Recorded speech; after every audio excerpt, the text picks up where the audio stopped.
cat's Mikey. Getting back to townies Larry and townies Joseph. It's about time now you fucking heard a few home truths. My father was well respected all over England and Ireland. No matter where he ever went in his life, he was well respected. And never done anybody any wrong in their life, and nobody could ever stand in bed about him. And he was a great man as well as that to earn a living. Always kept a new van with him, always kept a new Jeep or a new camper.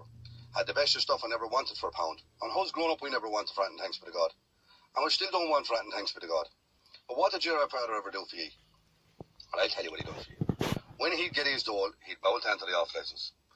And he'd drink for 3 or 4 days. He would down old lanes, no matter who he met up with old corner boys around the town. Every town he ever went to, he'd meet with the local corner boys and you'd see him down the lane with his bottles of cider. And you were left starved with the hungry you are. And I don't know how you managed, to be honest with you. Starved with the hunger you're left with. And you grew up starved with the hunger. And all as John ever done was, he was an old drinker and a beggar. And anybody that knows John knows I am not telling a lie. The word he used to say was, have you got an old fiver and I'll pay you back someday. He'd have a big long jacket with 7 or 8 old cans in it. And as he'd drink the can, he'd put back in the old empty. He was like an old walking off license he was. Then you'd see him coming in and you'd hear the noise of the old cans you would. He was like a portable recycling centre. That's what he was like. Ye took it very bad growing up that you got badly starved. That you're still arguing with your father and mother there you were till no length ago. Broke down windows in the top and broke down cars and vans. You can't get over the starving you got. And you, Joseph, made your little WhatsApp today out beside your bins. Is that your little hawking spot now you'd call it? So you got 2 new bins there. One for you to live in and one for you to eat out of. You're well used to them bins, Joseph. You were reared up eating out of them. Another thing, Joseph. I'm glad you brought up about the time you'd get the baiting of you in Dublin. Well, this is what happened for the people who doesn't know what happened. We were drinking all day in Dublin, Joseph, as you know yourself. I wanted the keys of my motor. You came behind me, gave me 2 false thumbs in the back of the head. If it was, Joseph, it wasn't paying you because I left you unknown with a baiting, Joseph. I thumped the face of you in the city I did. And Bernie and Mary's fellas was there for witness because it was Terence and Julie's child's christening. And they know that I'm not bullshitting here on it. They saved you with the baiting I was giving you. That was okay. We left in and we all went into the one motor. What happened then, we went up to the Swallows then because it was late. We said we were getting a few drinks back home. There was no messing going up along the van. That was grand. We put outside the place. The boys went in to get drink. I told you, come out here now. I wasn't happy with the bait to give you. I want to give you more. Had you left it known, but I give you another baiting. That was grand. The boys heard about the ruction outside the place. They came out and saved you. I got back into the motor again. We landed up to John's house. You went back with the girls up to Julie's house. Me and the boys drunk all night up there with it. And with the baiting I gave you, you wouldn't come down around the house. You waited in your sister's house. And Bernie and Mary's fellas knows that's the truth. Don't try and deny that. And getting back to you, John Larry. You said a few years ago you asked us to meet up. The whole country knows where you asked us to meet up. You sent a word around for us to meet at your father's house. All ye be at your father's house. And ye get your gang and we get our gang and go to your father's house. Do you think we're fucking innocent? For us to drive in there and hose our arm to the hilt. And ye to get all us around with the shades and taken. You must think we're a fucking pack of gobshites or something. And another thing. Your first WhatsApp as well, you were telling John, oh, I'm warning you, John, I'm warning you. Keep my name out of your mouth. Or I'll get down and put a hatchet down through your head.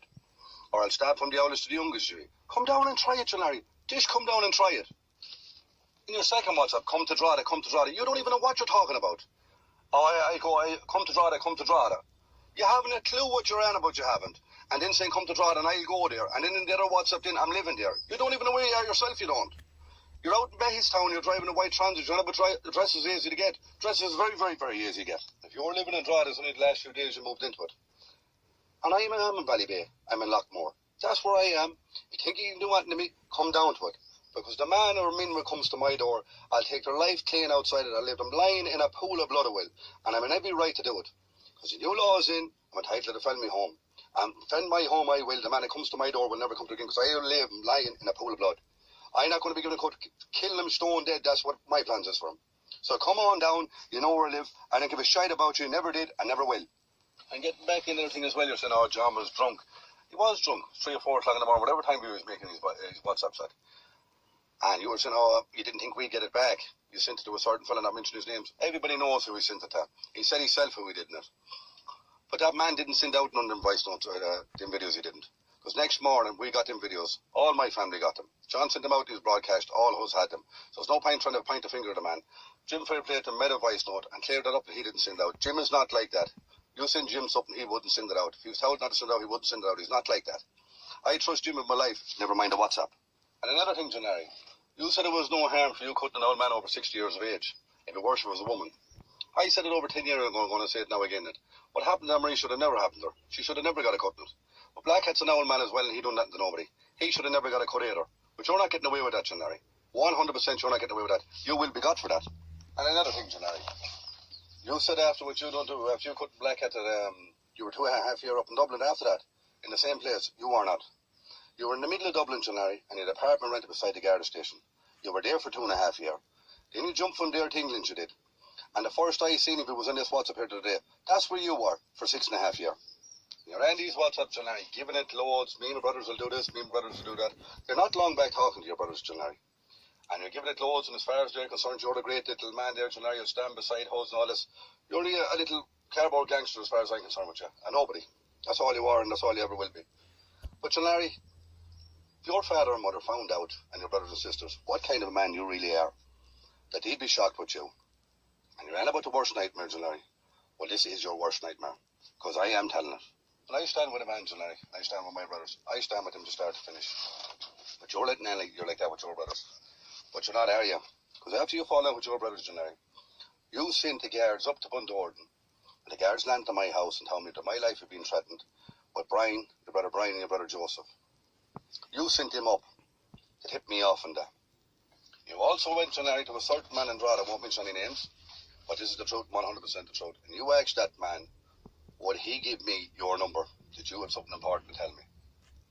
You asked that man a few times, the man done it around me. I didn't want to know about your number at all, didn't want to be talking to you. But curiosity they always get to you, wondering, what does he want to tell me was so important? Because I didn't want to talk to you at all.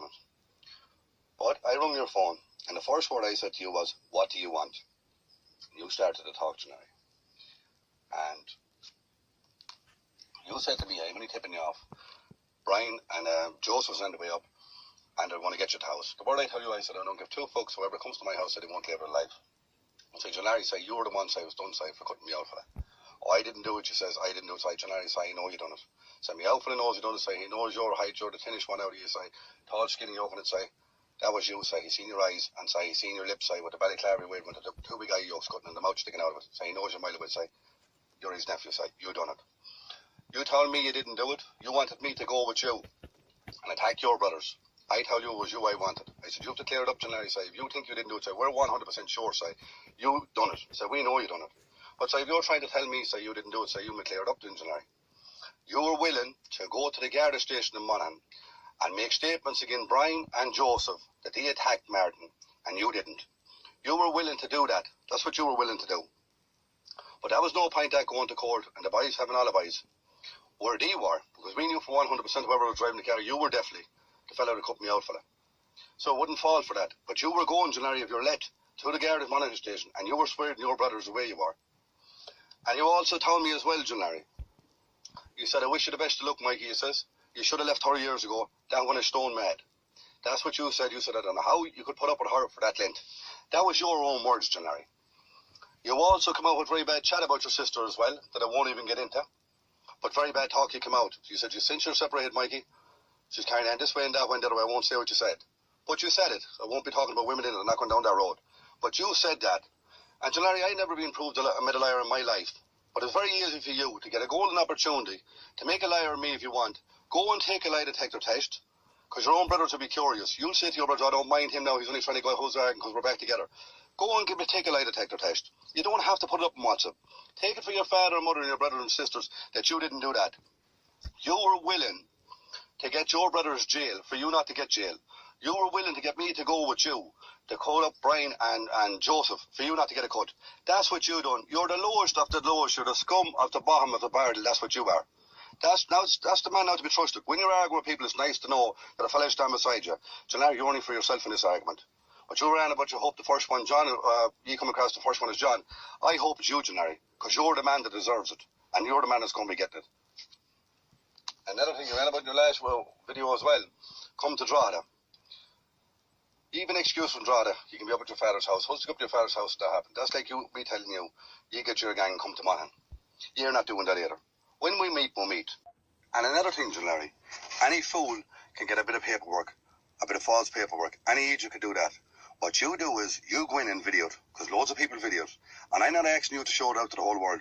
I'm asking you to go in and video yourself taking a lie detector test that you didn't say them things, and get the name of the place and the phone number of it, that your own can ring up the place and check out as a genuine, legit place. You see, can you do that? But I promise you, Jesus, you will never do that, because you can't do that. You can't make a liar of me because you done that. You know, John Larry, you can't get out of this. You're fucked, and you know it. Now kiss my black cat's arse.